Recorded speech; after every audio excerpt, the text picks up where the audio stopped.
10 বার আসবেন, 10 মুছবেন, 10 বার লিখবো, যারা মুছতে আসবেন তাদেরকে প্রতিহত করবো। এই জুলাইয়ের মাধ্যমে কিন্তু আমরা যে নতুন বাংলাদেশ বিনির্মাণ করেছি, সেখানে আমরা কোনো স্বৈরাচারের স্থান দেখতে চাই না, কোনো ফ্যাসিস্টের আমরা স্থান দেখতে চাই না। পুলিশের চরিত্র শেখ হাসিনার আমলের চরিত্রের মতোই এখনো আছে। আমরা ঠিক দেখেছি জুলাইয়ের যেরকম চিত্র দেখেছিলাম, ঠিক সেইরূপ চিত্র আমরা আবারও দেখতে পেরেছি। জুলাই গ্রাফিটি করতে যাওয়া তাদের কাছ থেকে কিভাবে রং ছিনিয়ে নেওয়া হয়েছে, তাদেরকে কিভাবে ধরে নেওয়া যাওয়া হয়েছে, এবং আমরা এটাও লক্ষ্য করেছি একজন পুলিশ কর্তৃক নারী শিক্ষার্থীদেরকেও হেনস্থা করা হয়েছে।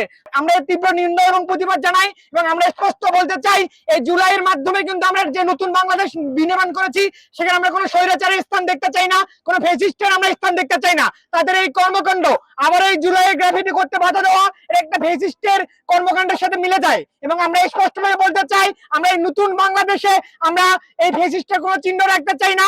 আমরা আমাদের বাক স্বাধীনতার জন্য রুদ্ধ না হয়, আমাদের বাক স্বাধীনতা শিক্ষার্থীদের কণ্ঠস্বর জন্য রোধ না করা হয়, এই জন্য আমরা সর্বদা শিক্ষার্থীরা মাঠে আছি এবং মাঠে থাকবো।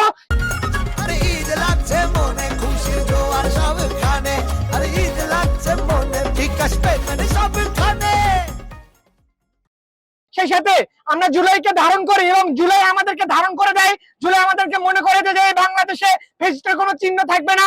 আমরা দেখেছি জুলাইয়ের সময় কিভাবে এই গুন্ডা বাহিনী, নিষিদ্ধ ছাত্রলীগ সহ এই পুলিশ বাহিনী আমাদের উপর অত্যাচার করেছিল। শিক্ষার্থীদেরকে রুখে দেওয়ার জন্য তারা মাঠে ছিল।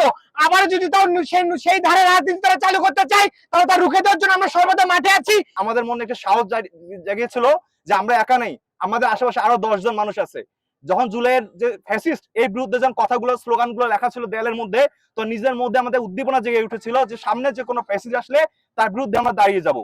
সেই ফ্যাসিস্ট চলে যাওয়ার পর এই লেখাগুলো থাকা খুবই গুরুত্বপূর্ণ, কারণ আমরা যেন এই নেক্সট কোনো ফ্যাসিস্ট আসলে এই কথাগুলো আমাদের মনে করিয়ে দেয় একসময় ফ্যাসিস্টের বিরুদ্ধে দাঁড়িয়েছিলাম, আমরা আবারও দাঁড়াবো। এখন নতুন করে বাংলাদেশের নতুন ফ্যাসিবাদ জন্ম দেওয়ার জন্য প্রথম যে দায়িত্ব সেটা হচ্ছে এই গ্রাফিতিগুলো মুছে ফেলা। এই মুছে ফেলার মাধ্যমে এই প্রতিষ্ঠাটা করতে যাচ্ছে যে আমরা যেন ধীরে ধীরে জুলাইকে ভুলে যাই, কারণ এই বাংলাদেশে যতদিন জুলাই থাকবে ততদিন কোন ফ্যাসিস্ট আর দাঁড়াতে পারবে না।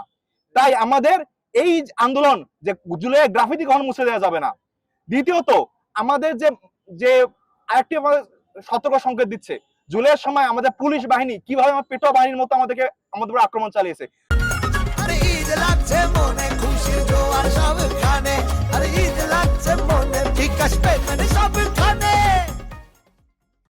তারপর নিয়ম নীতি তোয়াক্কা করে নিজের মতো নিয়ম বানিয়েছে। ঠিক সেম ঘটনা আমরা দেখেছি চট্টগ্রামে, আমাদের ভাই বোনেরা ছবি আঁকতে গিয়েছে, সে ছবি আঁকার জন্য তাদেরকে ধরে নিয়ে যাওয়া হয়েছে। একই ঘটনা আবার ঘটতেছে। এই জিনিসটাকে যে আমরা চুপ থাকি, আমাদের সকলে জনসাধারণ যে মুখ ফিরায় নেই, আমাদের মনে এটা খুব ছোট্ট একটা ঘটনা, এটা আসলে কোনো ছোট্ট ঘটনা না। এই ছোট্ট ছোট্ট ঘটনা দিয়ে তারা নিজের শক্তিকে পরীক্ষা করতেছে, মাটিকে দেখতেছে মাটিটা কতটুকু নরম। তারা যদি দেখে মাটি খুবই নরম, তা নিজেদের মতন স্থাপনা তারা বানিয়ে ফেলবে।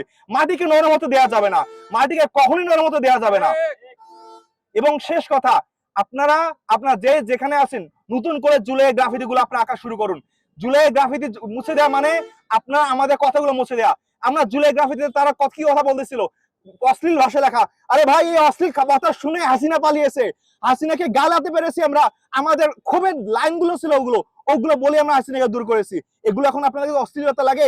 এখন যখন গদি পাইছেন তখন এখন কতগুলো অশ্লীলতা লাগে?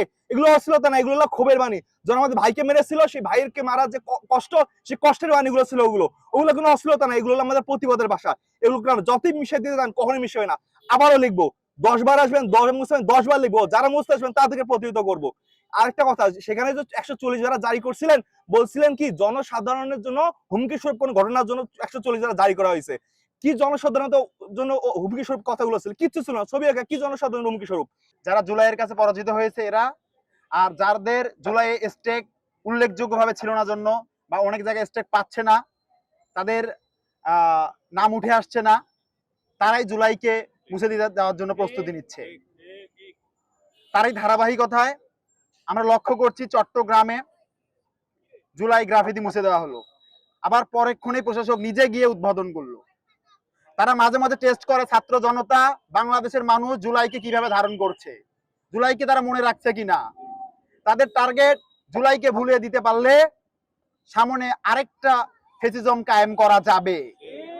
কারণ আমাদের চোখের সামনে আমরা আবু সাইদকে 1 নাম্বার গেটে হত্যার শিকার হতে দেখেছি পুলিশের গুলিতে।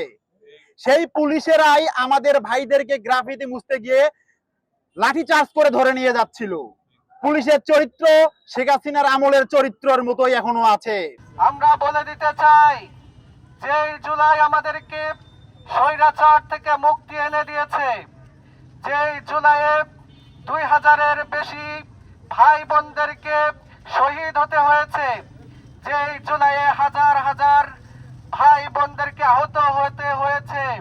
আমরা বিগত দিনে দেখেছি যে এই জুলাইয়ের স্মৃতি গ্রাফিতি যে ছিল, এই গ্রাফিতিকে মুছে ফেলে দেওয়া হয়েছে। যারা জুলাইয়ের গ্রাফিতি মুছে ফেলে দিতে চায় তারা এই বাংলাদেশের মানুষের